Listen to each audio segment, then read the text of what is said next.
আপনি এই সুস্বাদু খাবারটি হয়তো কোনোদিন খাননি, কিন্তু এবার খাবেন। এটা হচ্ছে বেসন নিলাম আমি এক বাটি। এই বাটিটা 1 বাটি নিলাম দই, 1 বাটি নিলাম সুজি, আর হলদি পাউডার, নুন, আর এই একটা লেবু চিপে দিয়েছি।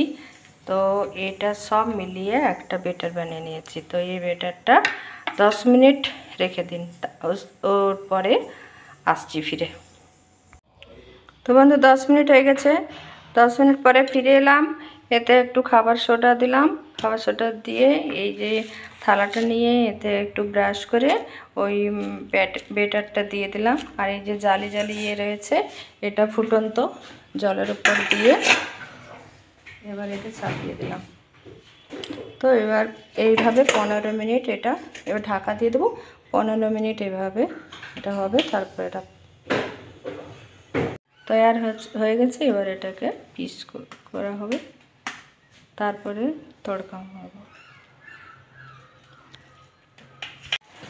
এবার কড়াইয়ে তেল দিয়ে তাতে জিরা, কারি পাতা,